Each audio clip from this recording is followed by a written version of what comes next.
Welcome to John Teaches Sean About His Brain, the podcast where I, Sean, embark on a journey to understand what's happening in my own head. Spoiler alert, I have no clue, but that's precisely why we're here. In each episode, I explore questions about the brain that I believe will resonate with all of us. Like, why can't I turn my brain off at 3 a.m.?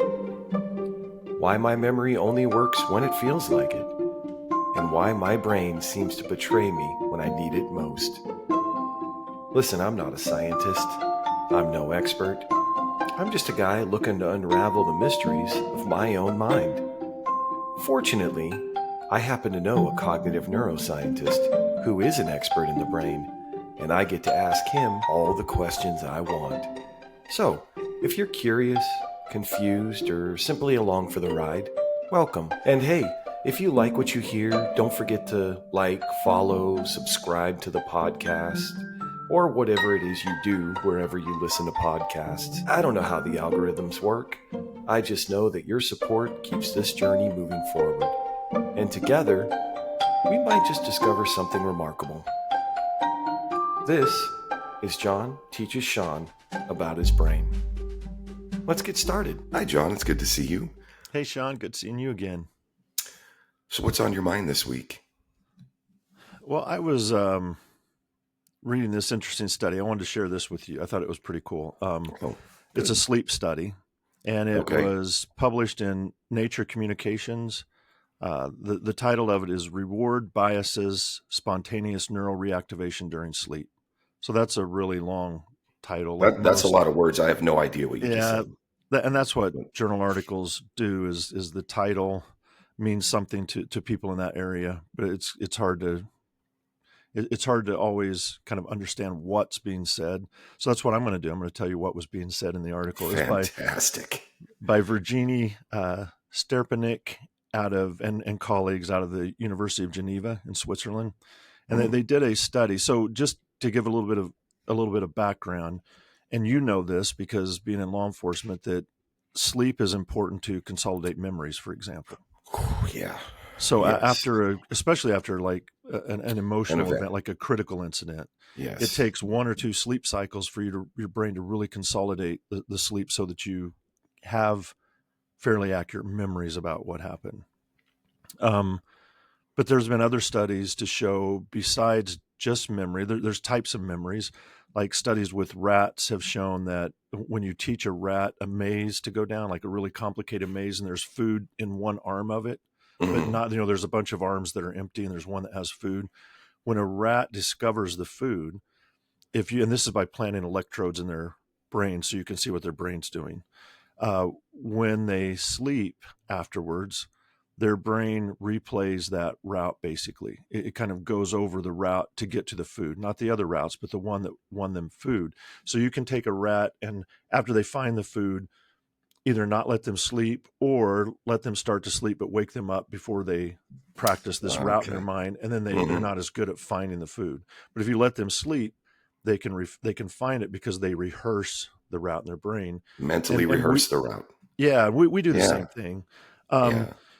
But and then there's something else we know about sleep is that, there's stages of sleep. And again, I don't want to get into, this isn't an episode about sleep, but there's REM sleep and non-REM sleep. And REM is REM, and it stands for rapid eye movement. So if you see somebody sleeping and their eye starts wiggling behind their eyelid, that means they're in REM sleep. And that's almost all dreaming takes place in REM sleep. But then in the non-REM sleep, there's stages 1, 2, and 3, and these are slow waves. And you can have like an EEG, the electrodes on the scalp, to tell when somebody's in their different stages of sleeping because the brain kind of synchronizes how it synchronizes its flow of information. So you can see the waves going up and down. We know that during REM sleep, the amygdala is usually active, fairly active. And that's why most dreams are negative or scary. Or traumatic or things like that. We have like bad dreams, like, whoa, I'm glad I woke up from that dream. That one was bad. And that's the amygdala mostly adding input into the dream. But we don't know a lot about what's happening in the non-REM sleep, other than, you can rehearse something or, consolidate memories. But this group did something really interesting. They put people they used two tools to measure the brain and its activity: the fMRI, which shows where the brain is active, and then the EEG to see when they're sleeping and not sleeping. So they had them play two games that they created. And one game was they would show them faces, and they had to identify certain types of faces. And then the other game was a 3D maze that they had to try to find their way out of a maze. And both of those, each of those games activate a different area of the brain. So when you're trying to identify faces, it has it activates the fusiform face area, the FFA, which is kind of at the back of your head, kind of tucked under that lobe. That area of the brain becomes active when you're processing faces. When they were doing 3D mazes, it activates the PPA, which is the parahippocampal place area, and that's more in the center of your brain. The hippocampus is really important for memory consolidation. For memory. Yeah. This wraps around the hippocampus. Is the PPA is around kind of the hippocampus, so it's more in the middle of the head. So there's two different places these are located. And what they did is they measured brain activity while people were playing these games, so they could see these two areas activated. And then they rigged the game. So, and the participants didn't know this, but they rigged the game where half the participants won the face game, and half of them won the 3D maze game. And then they had them go to sleep for 30 minutes in the fMRI machine, all hooked up. And they looked at what their brain did in their first stages of sleep. And by the way, REM happens usually, the first REM stages are like halfway through the night, and then they become more frequent towards morning. So you're usually dreaming when you wake up. But early in the night, when you first go to sleep, you're kind of moving through these stages. So they were measuring activity in these stages, and they found some really cool things, that whatever game they won, so the people who won at the face game, their brain, when they went to sleep, activated the fusiform face area. So I won. That's a positive emotion. So I'm going to replay that emotion instead of the game I lost. And those who won the 3D maze game, the parahippocampal place area was activated because that was their positive look at it. Then they brought them back a day and a half later and had some memory tests around the games. And those who had won the those who had won the face game and had more activity in the fusiform face area had better memories for faces in the faces, and then vice versa. So it was really cool to see. This is really the first study to show what's happening in humans in the non-REM sleep areas. We know that REM processes negative information, but non-REM seems to process positive information. And non-REM sleep, we're not dreaming in that. So that's outside of our conscious awareness. So that's all back channel. It's reinforcing all the positive stuff. But what's interesting is during REM sleep, that the on channel is active. That's why we're aware of that dream, why we can remember it later. The on channel is active and understanding. And I don't know, they didn't make this interpretation, but I'm just thinking about it as probably if we're thinking about survival and things that are going to help us, reinforcing all the positive stuff is really important. So we keep repeating the things that helped us win, the things that helped us get something good is something we should keep repeating. And that's outside of our awareness. That's just what the back channel is going to learn to kind of drive us towards those more positive things.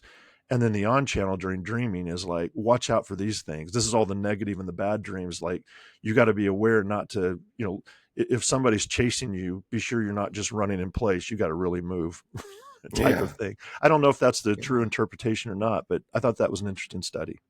Yeah, that's fascinating. But I know we're not doing an episode on sleep, but why the amygdala is active during REM is why your fear center is active. You just kind of touched on it, but again, I don't know that that's the reason though. In a lot of those dreams, at least for me, I can't get something to work.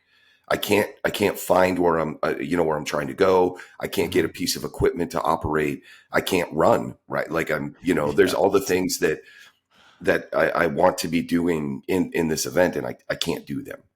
That's a Yeah. lot of my a lot of the dreams I remember anyway. So then there's ways to think about that. Like, is it utilitarian? Does it say something about your personality? There's people that interpret dreams. There's people that will say, oh, if you dream this, it means this. Or there's others that are saying, because we kind of include what happened during the day in our dreams somehow, and we consolidate things. So is this just a byproduct? Or there's another idea that your brain is kind of rehearsing the day, but there's also some random firings going on. And since the on channel is aware during dreaming, then maybe our dreams are just, the on channel we've talked about that it's always trying to make sense of the world, and it's like a storyteller. So it's taking all these random facts and it's going, I got to put these together to make a story out of it. And that's why dreams can be so weird and distorted, because your Yeah. on channel is trying to make sense of random firings in the brain. So there's different ways you can think about dreaming and interpret dreams. I know the most interesting and exciting way is to come up with big stories around why people are dreaming certain things, and it means their personality is this or that. But I really don't think that's it. For me, that doesn't make as much sense based on how the brain works than some of Yeah. the other easier explanations. We got to find an expert in sleep and dreaming, We should. That because would now be this is going to bug me. fascinating. Now I kind of globbed onto this and I can't let it go. So That's a good idea for future no, that episodes. study is really fascinating. It opened up a whole new line of discussion for us, I think. Yeah, I thought it was Because I interesting. know that there's a reason we have dreams, and Hmm. I know that it's something about the brain. The brain's trying to do something. I don't know what. So we need to come back to that. Yeah, and people have Um, been dreaming for thousands of years because they've recorded it. They record in different ways, so we know people yeah, dream. So there's probably a purpose to it, and yeah, it's since Freud didn't come along till about 1900, the purpose probably isn't Freudian necessarily. So there's probably a utility for it that we haven't quite figured out yet. yeah, yeah.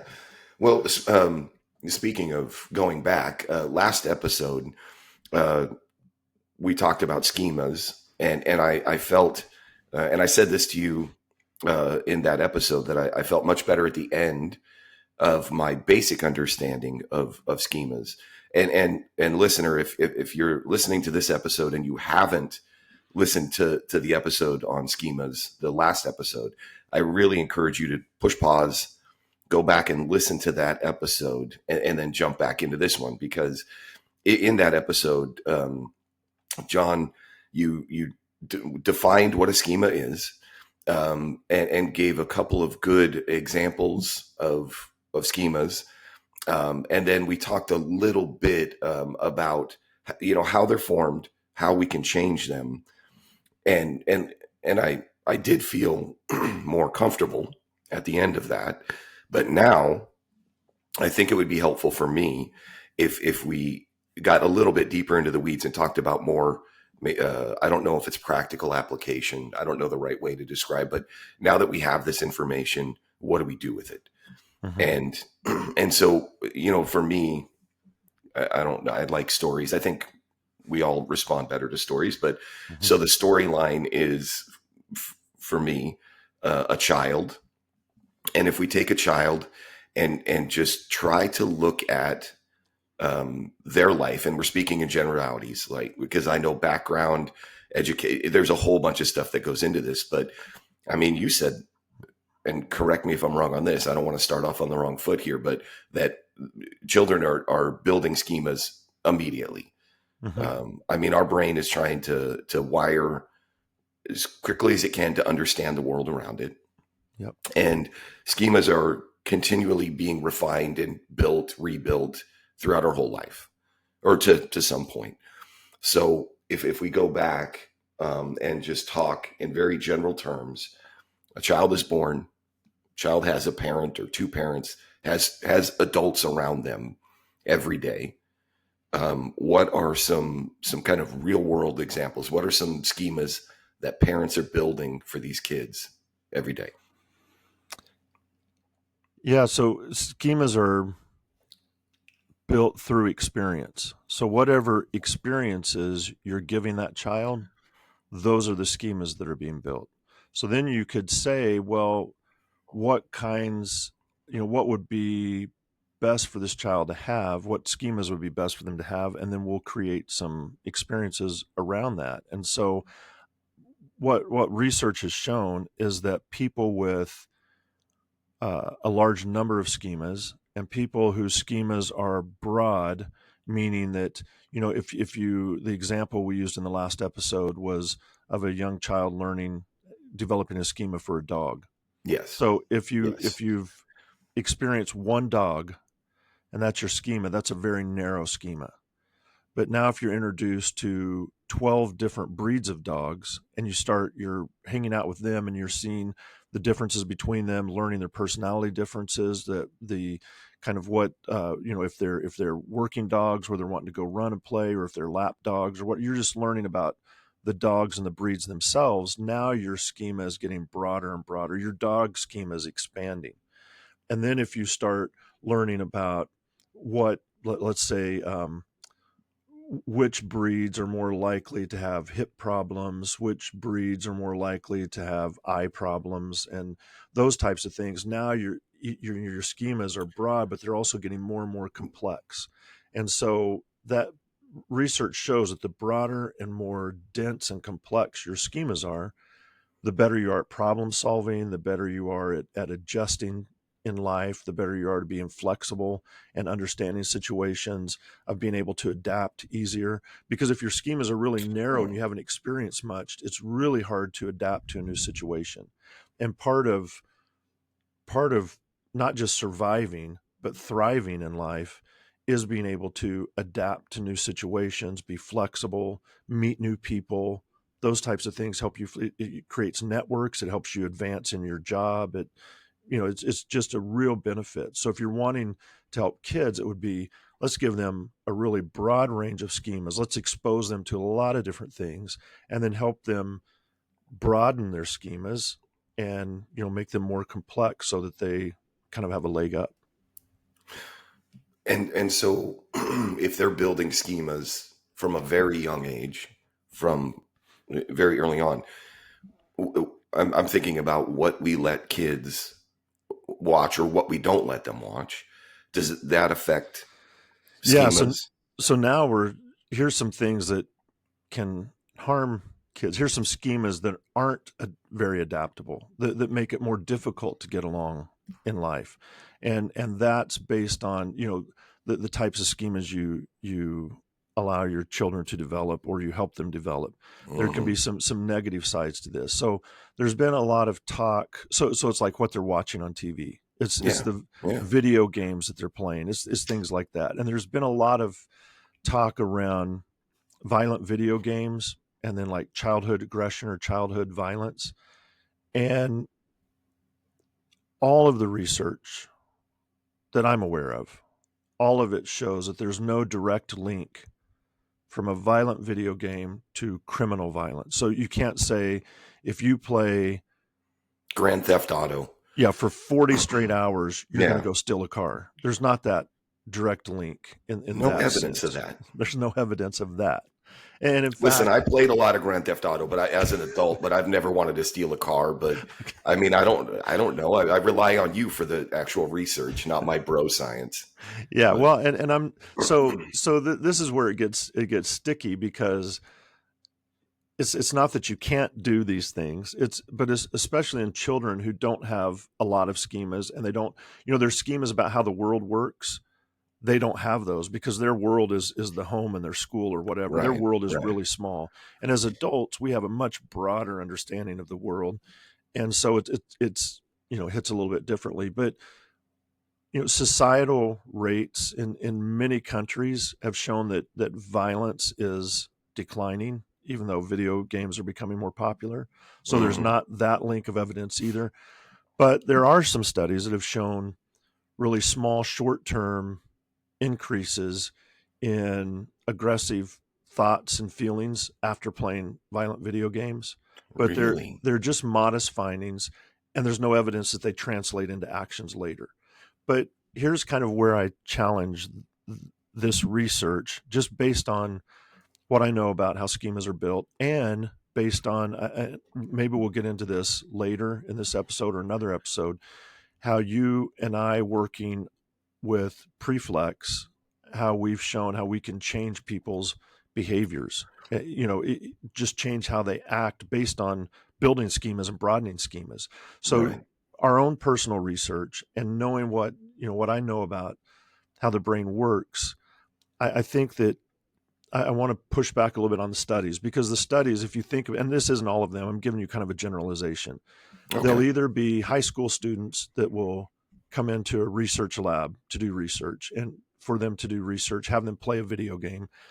And if a high school student's going to volunteer to be a participant, their parents have to sign off on that. So the parents have to give a type of consent form to say, I'll let my under 18 aged child be in this study. Mm-hmm. So then you think about the types of parents that would be aware of research going on, that would want their kids to be involved in research, that the kids would agree to go and be a part of this. There's a certain type of family that would be interested in helping research. So now you have that group. The other group they test are college students who are there at college. So now you're taking and measuring students who are going to college, and a lot of kids don't go to college. Yeah. So you're Yeah. leaving out, and we part of schemas is stereotyping, and I want to be careful, because stereotypes, as we mentioned, aren't stereotyping isn't bad unless you use it against Use a it as a person or a group. group of people. Yes. So I want to be really careful, but there's probably kids who play more video games, of the violent video games. Yeah, I probably shouldn't go that direction. I probably No, I just think though I think the point that, at least what I'm hearing, is that the studies you're referring to, or the studies that we have to rely on for this particular topic, the participants are not self-selected. How do you describe that? Go ahead. Yeah. Well, they're a selective population. That's a good Selective way to say it. that. Yeah. It's a select population. Yes. So now you because you have to think about some other kind of contextually, what else plays into this. You have to look at other things that would strengthen or weaken the link between the video games and people's behaviors. Like family environment Yeah. has to be a big one, because that's who's Yeah. building your schemas. And if you're in a home where your parents don't really care that much, they've got their own stuff going on, they don't pay much attention to you, you're by yourself a lot, you're watching whatever you want on TV, you're playing video games, violent video games, and you're a young child and you're still doing that, you're on the internet. I mean, the internet is so frightening, and you have free reign of the internet. Those things all factor in to this. And so I just think we have to be really careful, because even though aggressive behaviors are starting to decline in most countries, gun violence is just increasing so dramatically in the US. School shootings is so high, and these are kids that are shooting classmates and teachers, and it's out of control, really. I mean, it's gotten to the point where we only hear when it involves a lot of people, like the school shootings with just a few people, kind of goes under the radar with news. It's just the large school shootings. So, and not just school shootings are usually reported, but just mass shootings are kind of, it has to reach a certain number before we even talk about it nationally. And so I just think there's a tie there, even though research hasn't found it yet. Just because research hasn't found a connection doesn't mean the connection isn't there. But it also means that we can't make claims that there are connections when research doesn't show it. So then it's kind of a balance. I'm not making claims because research doesn't show it yet, but I'm also not going to say that there is no effect since research doesn't show it. I think there is, and it will become apparent with more research. Yeah. And you always, and I mean this in a good way, you always go to the research. Mm-hmm. And I mean, and in the past, when I've tried to ask you a question, and I can't pin you down sometimes if you're like, the research doesn't show. But and like I said, that's a good thing. But my bro science again, because you brought up gun violence, and in America, it seems like in this country we talk about gun violence a lot, and I'm not saying that we shouldn't, but in other countries where it's more difficult to get guns. I mean, I was just reading this week about, and I just forgot the country, but that there were people driving vehicles into large groups of people gathered. Mhm. There's in some countries, there's people with knives, with edged weapons, stabbing. So I guess what I'm saying is that attacking large groups of vulnerable people with some kind of weapon, it seems to be on the rise. And I try to be careful because of, the media saying it's on the rise isn't enough for me. But again, anecdotally, I just keep seeing attacks on large groups of vulnerable people using different weapons. In America, the group tends to be teachers and students at a school, what I would call a softer target, with guns. Or workplace with guns. Or workplace with guns. Yeah. Schools and workplaces. But then, there was an incident at the Christmas market in Germany. There's just all these incidents of in other countries where it's more difficult to get guns, still violence being perpetrated on large groups of people, just in different forms. So all of that to say, I mean, is it a rise? And I know that, again, I started with, if there's no research, I know how you're going to answer this, but a rise just globally in violence, in this kind of behavior. I don't know any of the recent numbers, so I don't know that, and I also know that there's different ways to classify it. There's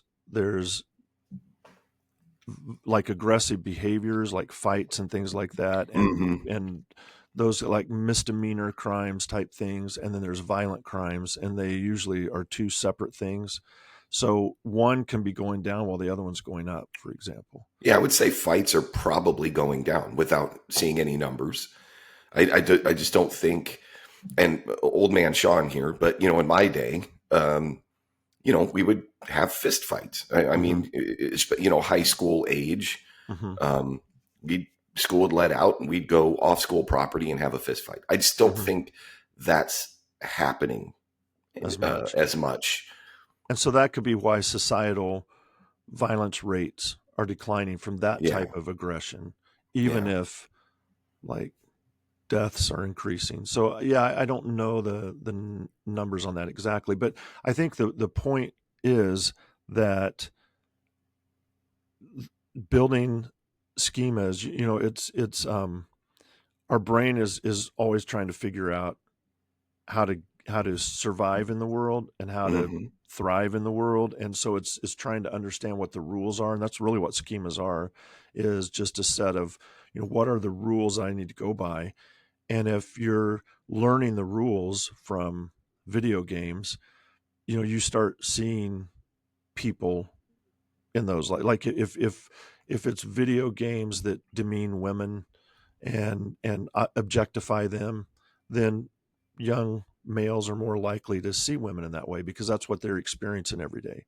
And there's been I'll tell you one thing that research has shown, there's been a huge jump in pornography and especially like violent pornography or illegal types of pornography.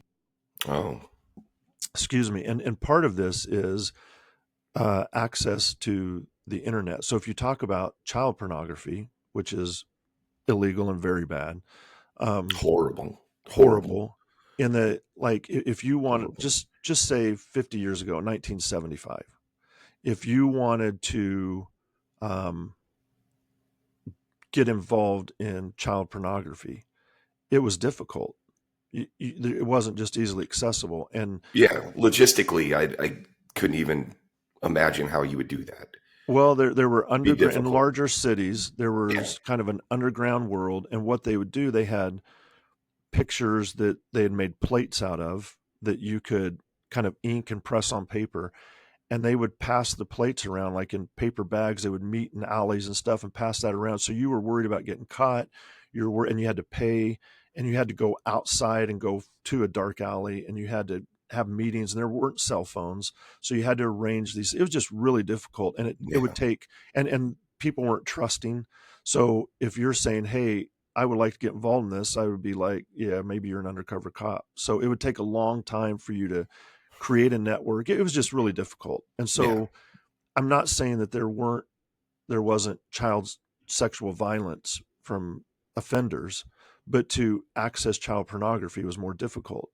And now with the internet, somebody who might not even be thinking, I want to get into child pornography, could just be on the internet clicking around, and just all of a sudden within a half hour you're into all kinds of things in pornography and in violence and all different aspects of it.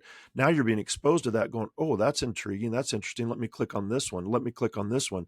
And then pretty soon you need something just a little bit more and a little bit more, and in a really short time you're deep in it, where 50 years ago it would take months or even years to really get deep into that type of pornography. So things like that, it just happens so fast, and you're building schemas so fast, and it's changing how you're seeing your world and how you're thinking so fast based on these influences. And the internet's really the The most impetus. accessible Yeah. of The all internet is what medias. is making it possible because Yeah, of the exactly right. accessibility.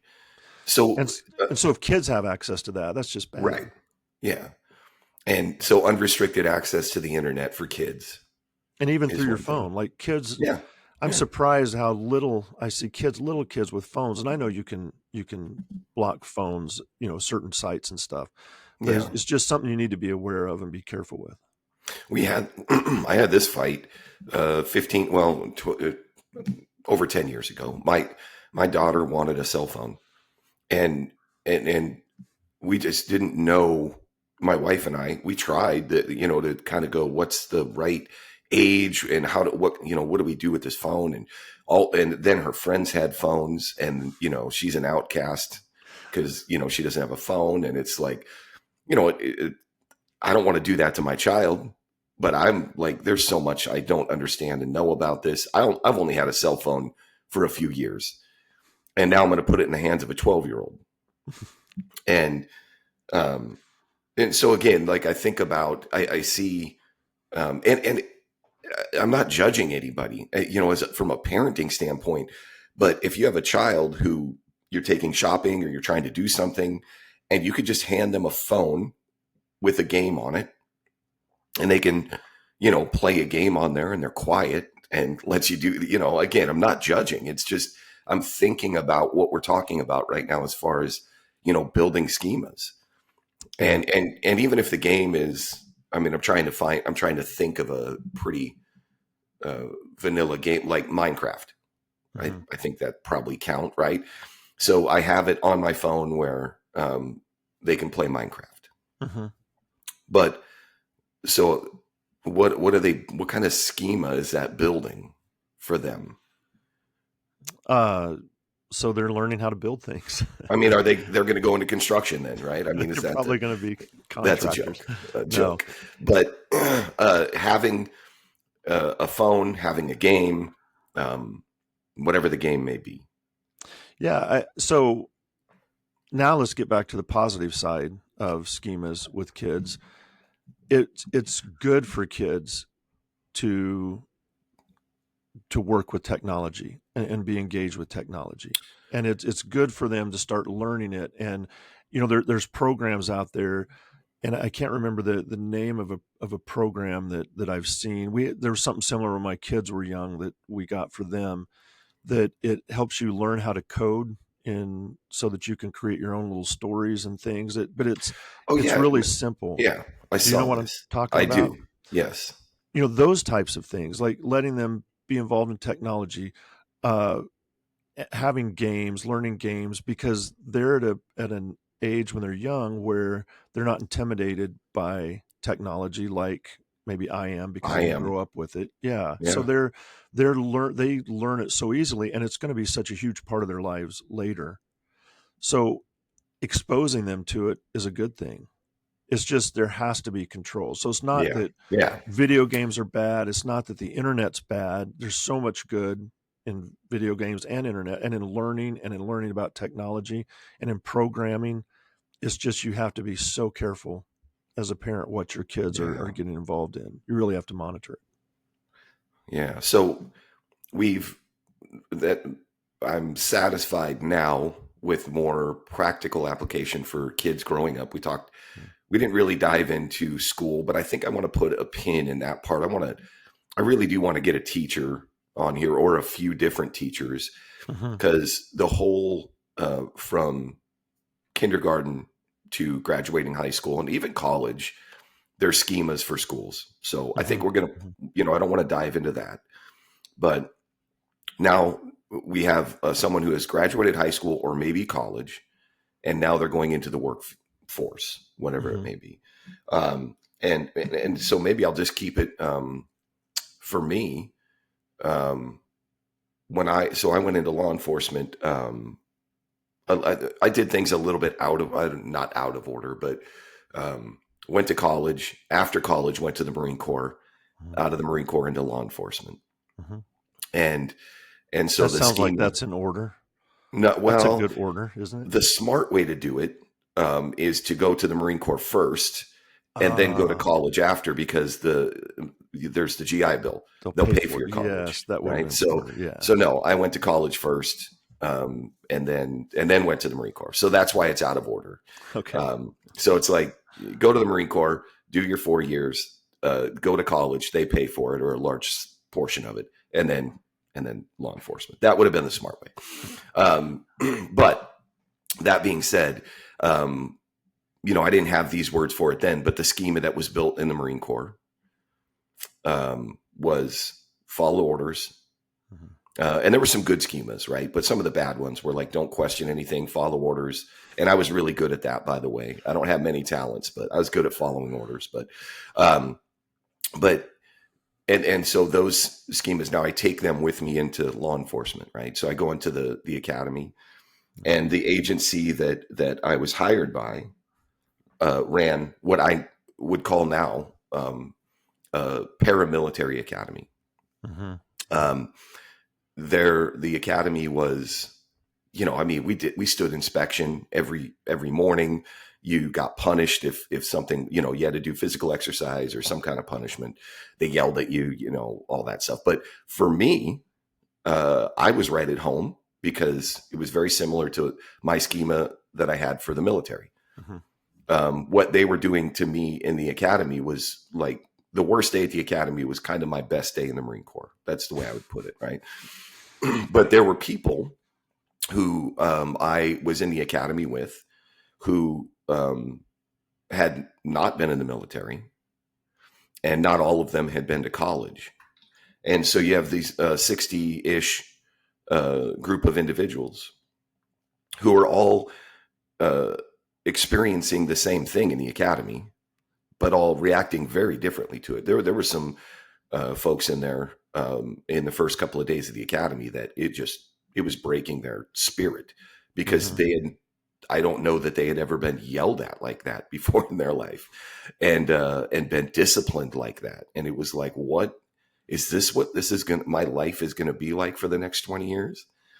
And some folks dropped out of the academy. Some of them, were removed from the academy. Not many, but having this conversation, talking about schemas, it just all is kind of like it's a flood of, this is all making sense to me now. It didn't make sense then.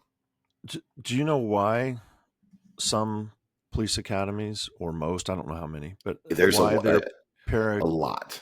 Why are they paramilitary? Again, I have my own opinion about that, but I think that you are bringing in this case, 60 people. So let me go back to the Marine Corps. The Marine Corps ideology is that for 3 months, we have 60 individuals who come in, and we are going to strip them of their individual identities, and then we are going to build them up as a group of Marines.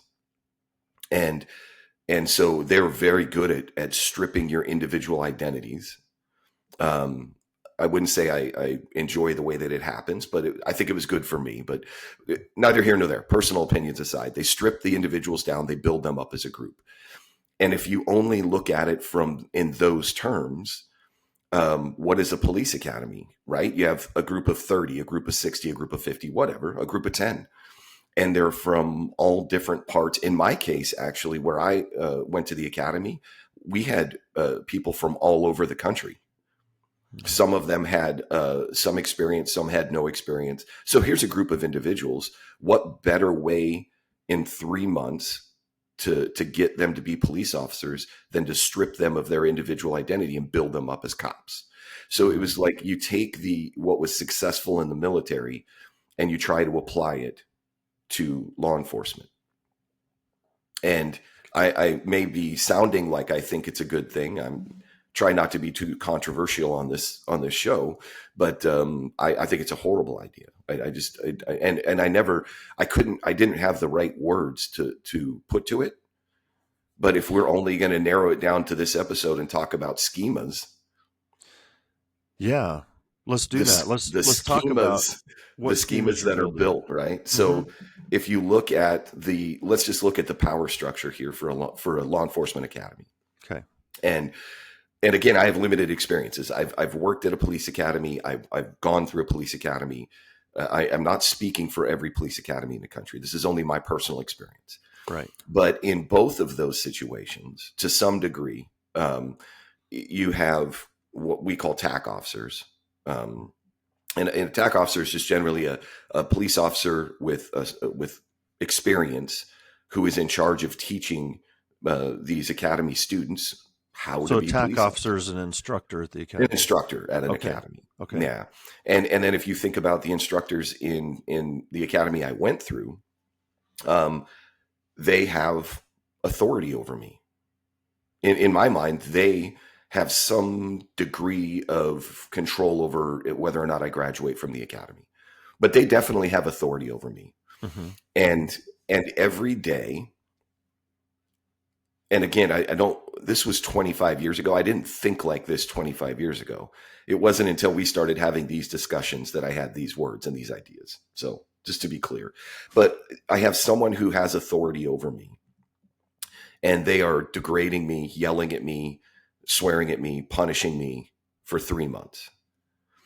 And then at the end of 3 months, I go into post-academy training, whether you call it PTO, FTO, whatever that agency or whatever they do after you graduate the academy. All of it's somewhat similar in that you get into a police car with a veteran officer, and now this is practical application. You take all the stuff you learned in the academy in a somewhat static environment and you apply it in the real world. But you have someone there with you who's supposed to keep you safe and keep you from getting in trouble. So it's letting you go out and kind of do these things. Mm-hmm. And that experience in the agency I went through was very similar, where they were kind of yelling. They weren't yelling. They were just degrading you. And degrading might not be the right word. Berating you for mistakes. Just really on you all the time. So here's another set of new authority figures who are treating me very similar to the academy.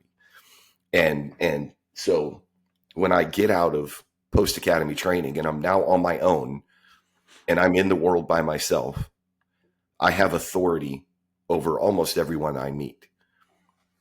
And legal authority. You have legal authority over those people. Yep. Yeah. And at the academy that I worked for, the academy director used to say to the students that as a police officer, you have more individual authority than the president of the United States.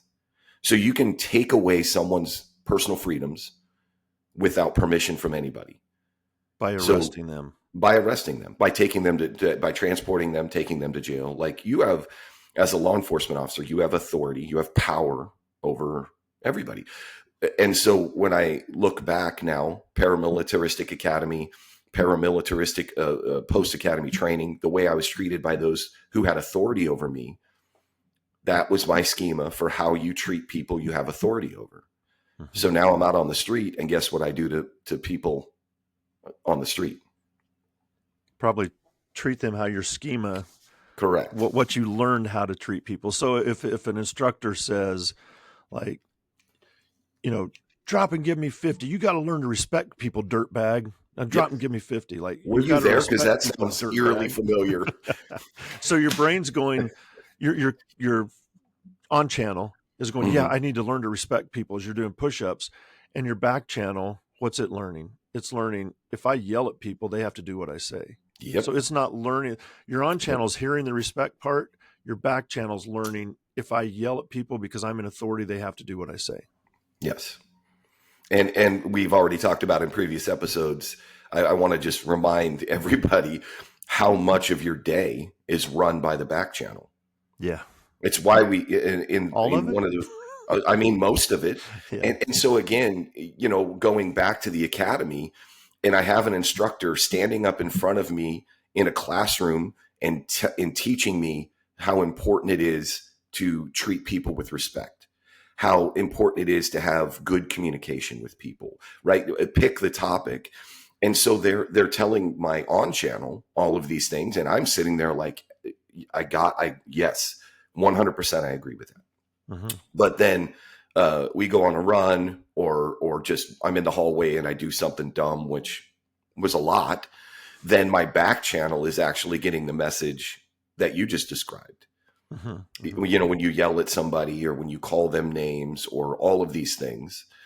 And your back channel learned that it had to submit, that might not be the right word, but it had to submit or do what the person in authority told it had to do.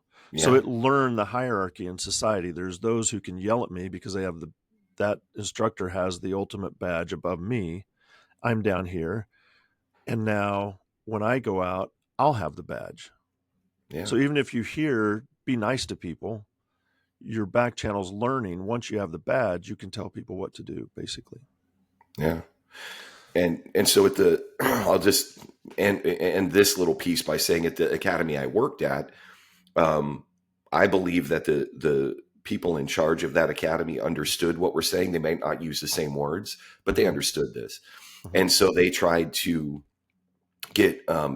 change the culture of the academy to not train the back channel to yell at people and be disrespectful, all of that.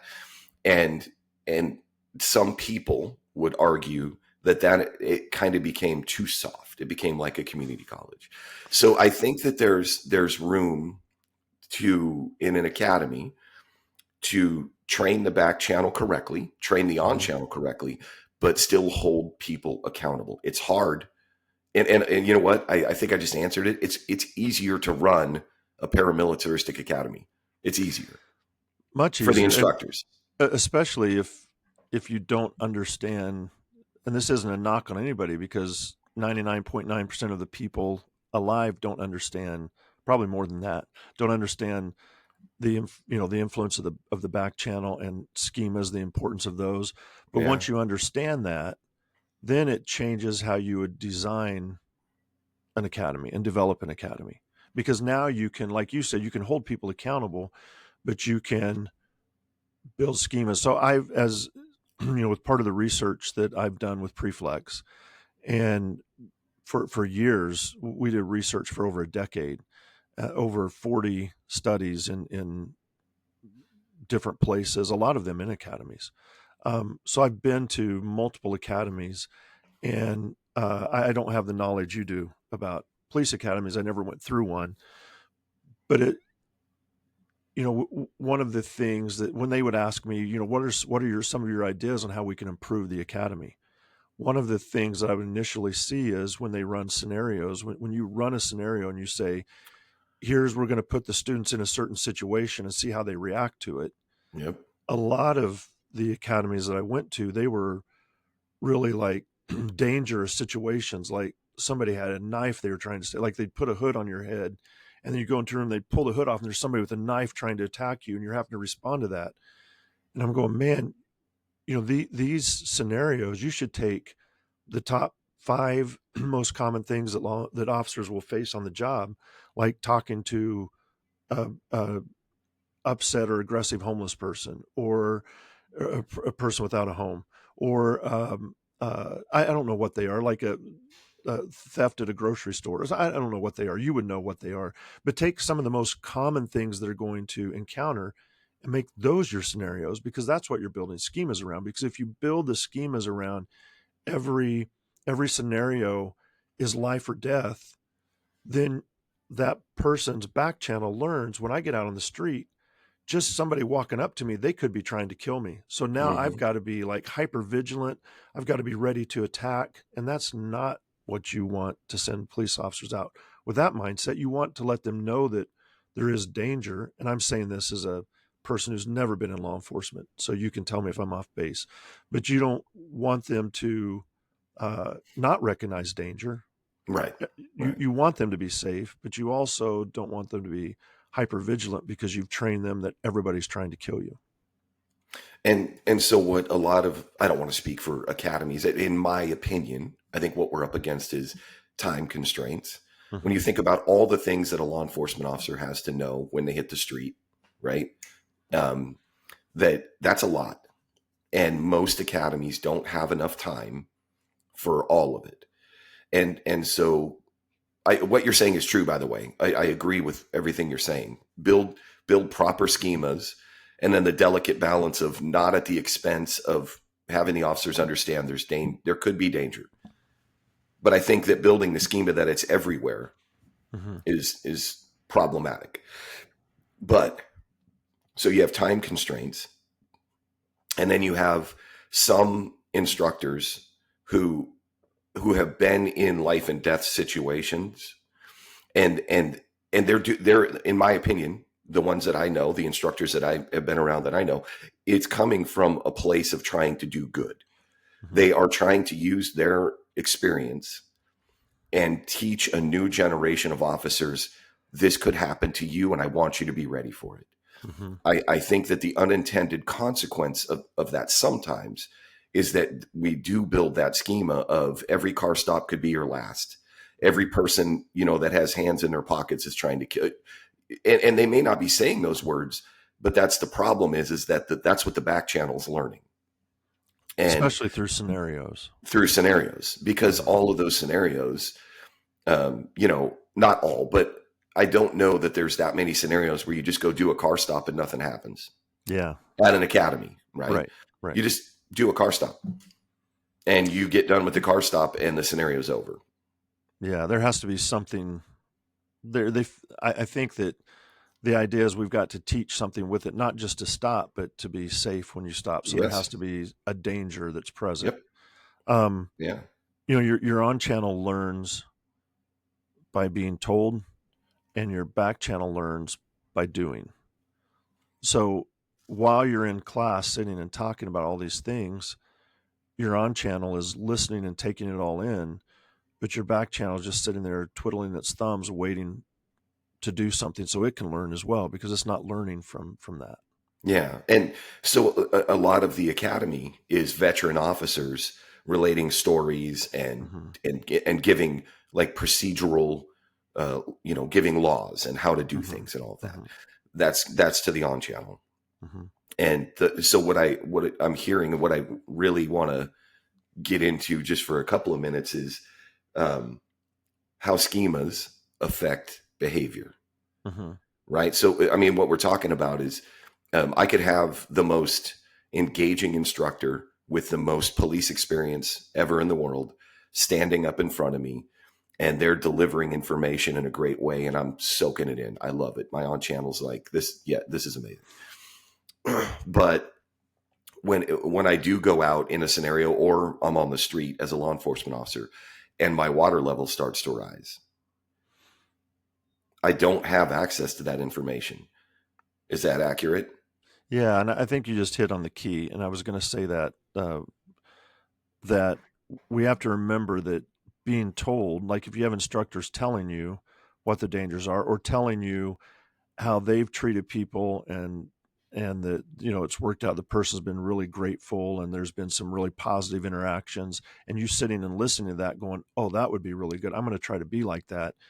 You can be on the job and think back about that and go, oh, I'm going to try that. I'm the next person I meet, I'm going to try to be nice. So you can go up and be nice to them, and you can, so that can influence how people act. It's what I should have clarified at the beginning when I was talking about this is when the water level starts to go up, because Yes. now the resources and the kind of the bulk of your thoughts and behaviors are now originating in the back channel as urges and impulses, and they don't, your on channel isn't guiding and directing that. And so as urges and impulses come up, your on channel is supposed to monitor that, but if the water level's up, it's not monitoring that.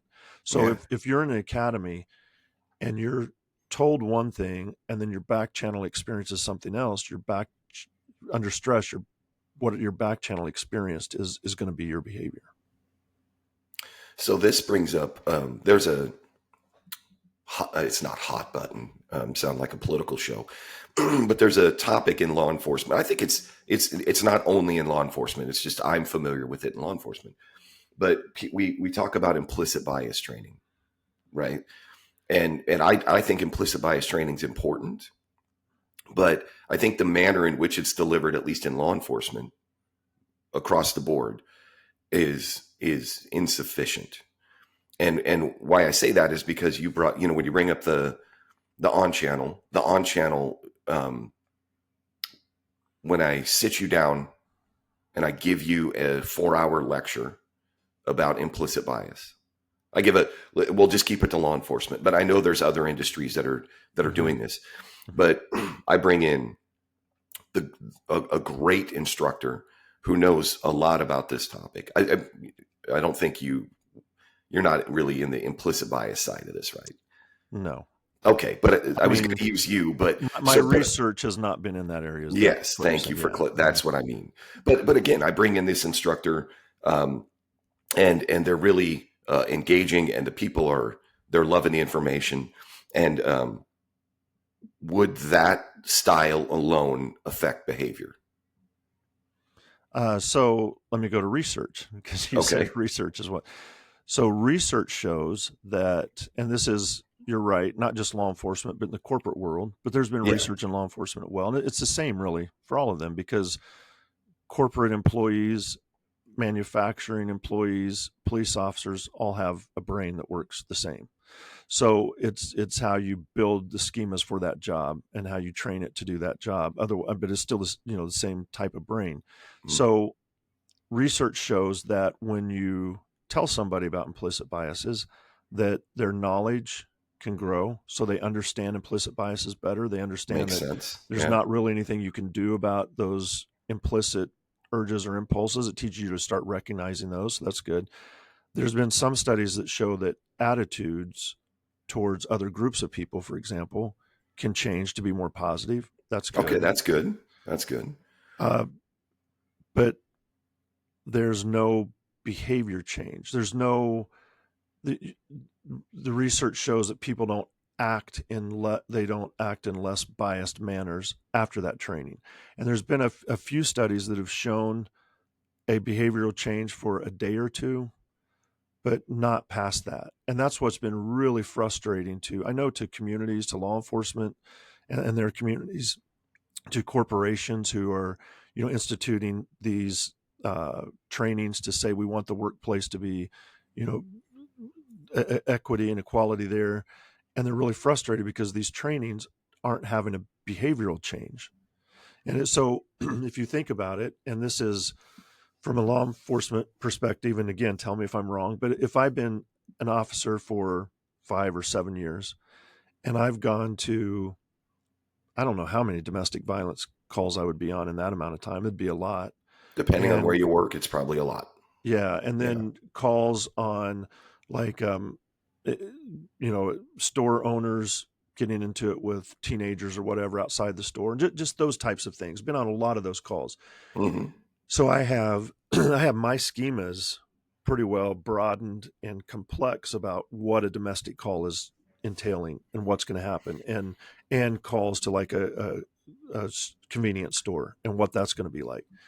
So now I go through an implicit bias course and I hear it and I go, wow, I didn't realize my brain worked that way. I'm glad I learned that. I can see now where implicit behaviors and how they can affect my actions. And I don't want those to affect my action. I want to act in an unbiased way. And you can have those thoughts coming out. You can rate the training really high. And then 2 days later, you get that call to the domestic violence or the call to the convenience store.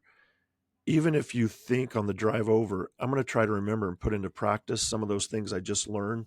As soon as you open your car door and get out, and there's emotions, people are yelling, things are starting to happen, and it's a dynamic situation. It's not static where everybody waits for you to think through like they would in a training to come up with your answers on what you would do, and you can think about it. Now it's dynamic, and people are yelling and screaming, and it might get worse. It might escalate really quickly. I've got to step in and do something. All of my thoughts on my on channel about what I remembered are out the window now. And my back channel's taken over and say, no, we've got this schema. We know that in this situation, this is the person I need to calm down. This is what I have to do. And you just fall right back into doing policing like you always have. And so I think that, unfortunately, communities say, oh, we think that our police officers treat us unfairly. So if they would take an implicit bias, if we made every officer take an implicit bias class, it would fix our problems. And they pass, mandates or whatever that every officer has to take this class, and they're expecting these big changes and they're not finding it. It's really frustrating to communities. Like, I thought that was going to fix things, where research could tell them ahead of time, this isn't going to fix anything. It's going to give people more knowledge, which is good. It might change an attitude. Maybe. That would be great. But, I implicit bias research isn't my area, but the state of Washington asked us as Preflex Technologies, they asked us to come up with an implicit bias course for the academy. And when I was doing some research in this and trying to learn more about it to create the course, I came across a video, and I wish that I would have marked it or saved it. I've tried to find it since, and I can't find it. But it was a video of a small town news reporter in somewhere. I don't even remember where. Okay. They were out. It was kind of getting dark. So it must have been either the 6 o'clock news or the 10 o'clock. I think it was more like the 6 o'clock news, but they were on the street stopping people that are coming by because they were very excited. Their city council had just passed a policy or whatever you would call it that mandated that every police officer on their city's police force would take an implicit bias course. Okay. So they were stopping people saying, hey, did you hear the city council just mandated that every officer has to take this course? What do you think about that? And people were going, yeah, that's great or whatever. They stopped a Black female that she was probably in her early 20s. And you could tell the reporter was white. You could tell the reporter thought, now I've got somebody who's really going to say a lot of good things. And he stopped this person and said, the city council just mandated that every officer in our department has to go through implicit bias training. What do you think about that? And this person said, I don't really care one way or the other. And you could just tell that the reporter's like what? And so the reporter said, what do you mean you don't care? I mean, this is an implicit bias course. This will help officers, it could get rid of racism and these different things, isn't that good? And this person said, I don't care if they take an implicit bias course or not. I don't even care if the police officers have racist hearts. I just want them to treat me like they treat everybody else. And I was like, oh my goodness, that's one of the most profound things I've heard on this topic, because I can't get into your back channel and make sure you're not racist. I can't fix all of that. And I don't even want to try to fix all that. If you would just treat me like you treat everybody else, we're all good. You can have whatever back channel you want, whatever thoughts you want, just treat me like you treat everybody else. And that's really should be the measuring stick. It's great to have knowledge. It's great to have change in attitude, but it's how you treat people. It's the behavior that matters. Behavior is what we're looking for. We have to change the behavior. Yeah. So you brought up Washington and what they asked for. So just to keep things simple in my own brain, I call what we described, let's stick with implicit bias. I call that traditional law enforcement training, right? Or traditional training, Mhm. if we're talking about at a corporation or anywhere, is bring people in a group, show a presentation, whatever, talk to them, tell them about their biases and all that. That's traditional. And I think it's not too far from me, too much to say that doesn't change behavior based on the research. Okay. Correct. So then what did you do? What did Preflex do in Washington that's different? What I would call what's a modern take on traditional training Mhm. for, let's say, implicit bias? We changed how we looked at it. We thought about schemas, and we thought about how do you build schemas and how do you change behavior. And it's based on our research. And it's kind of to give the spoiler alert, we Uh-huh. did change behavior. And for example, out of 120 students roughly, half of them were in a group that didn't have our implicit bias training, and half of them were in a group that did have implicit bias training. And we found that we tested them not a day or two after. We waited uh, a month after they'd had implicit bias training and then tested them A and month saw after the a last month training. after, yes, and still saw these huge Okay. differences between the different groups. 5 weeks, 4 and Wow. 5 weeks after training, saw these huge differences. And so it was things like they were significantly more tolerant, they were significantly more empathetic, they recognized their emotions and other people's emotions significantly more or better. And one of the things that really struck me, it was in a scenario, and the preflex trained group was 8 times more likely to offer help to a person in a scenario than the control group. And if you think about I'll give you 8 the times. numbers.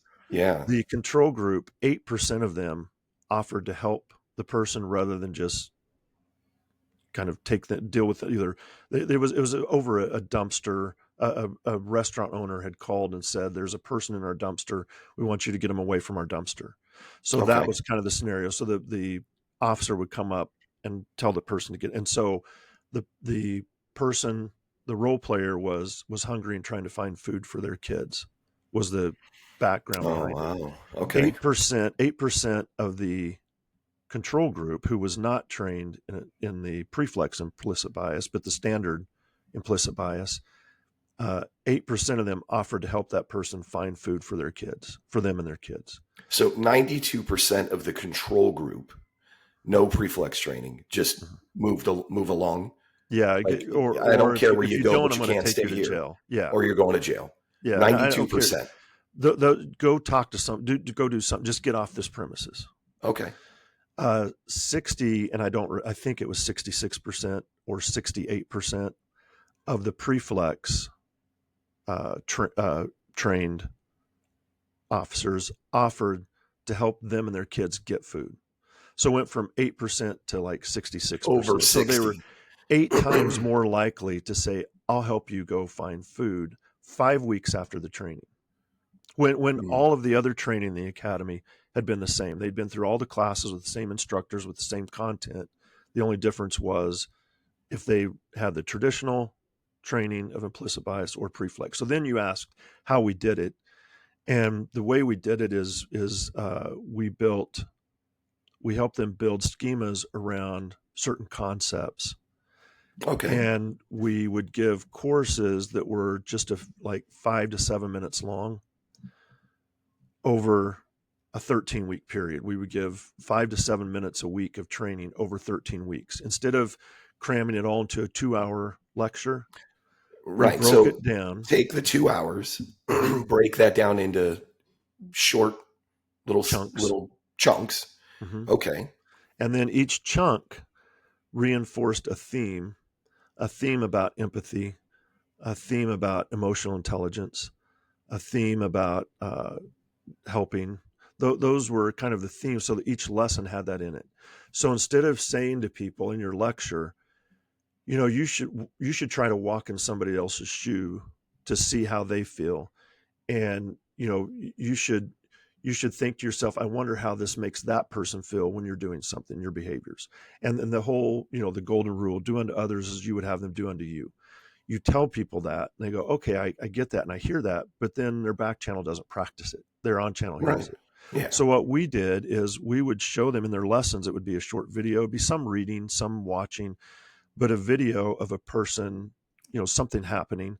And then it would be the questions after, like, how do you think that person felt? And then it would say, what if that was you and somebody did that to you? How would you feel?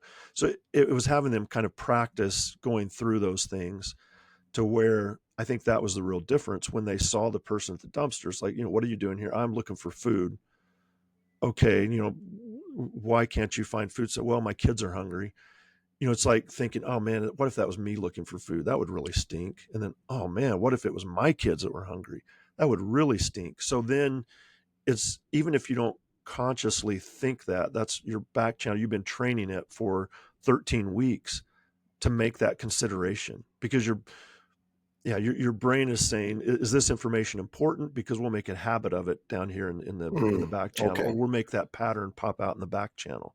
So we were creating those patterns and those habits through these little short blocks of training over 13 weeks. So the amount of training equaled the same amount of time. And Same we 2 made sure hours, that we matched it. Yeah. And we had a distributed few little differently. exercises. Yeah. We had them do Yeah. a few extra exercises. It was just distributed differently, and it had this huge effect. So micro training, micro learning, Yep. combined with concepts, Mm-hmm. these concepts you were giving that build schemas. Mm-hmm. And the themes and the concepts that build the schemas and expand those schemas, because as an officer interacts with people, their interactions flowing through the back channel. Remember if the bits of data were bricks, it would be a 10-mile high wall for the back channel, and the on channel would just add one row of bricks at the top of that 10-mile high wall.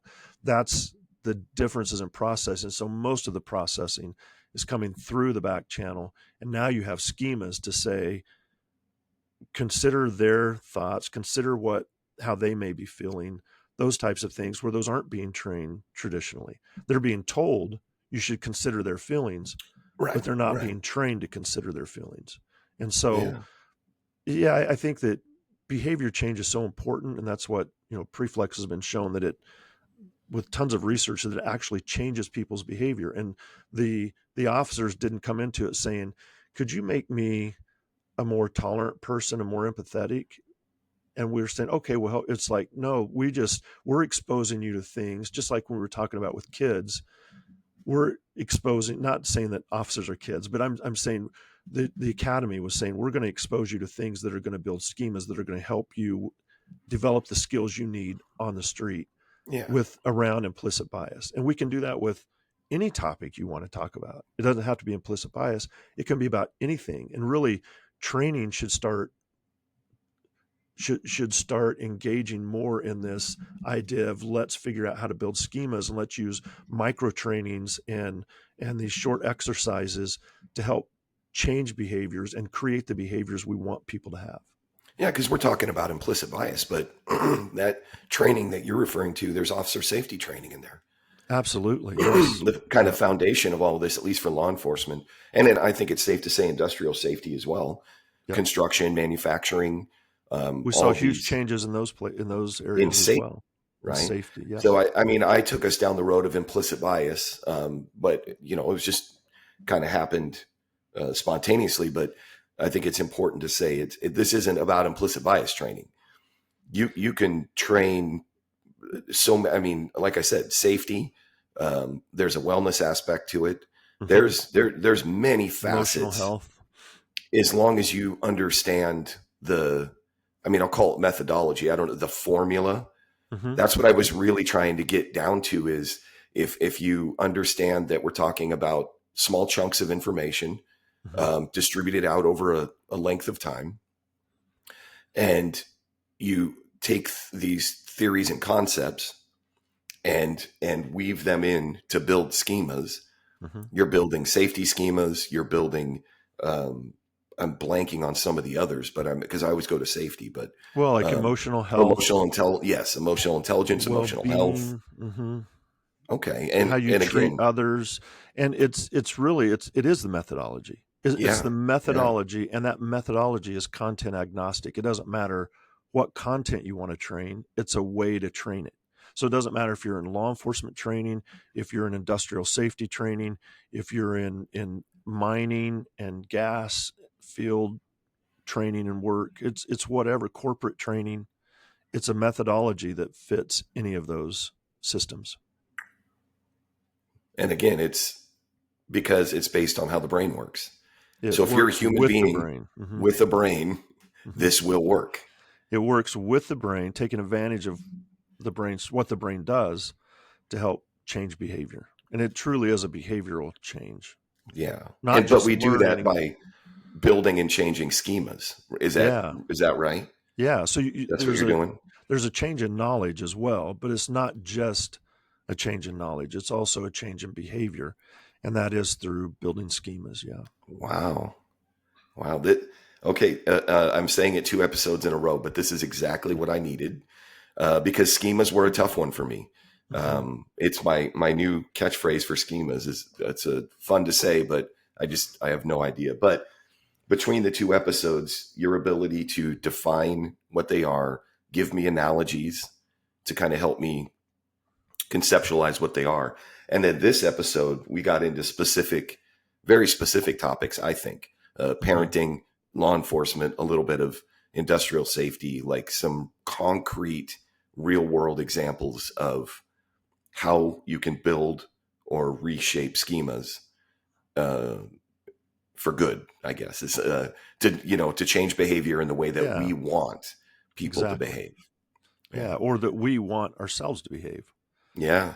because Yeah. we can create situations for ourselves that help us out.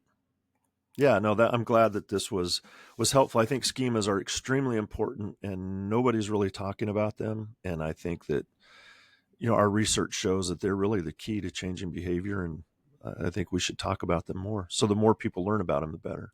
Yeah. Yeah. I know it's useful for me and I appreciate it. Good. So thank you, John. Good talking to you again. Good talking to you as well. Take care. All righty.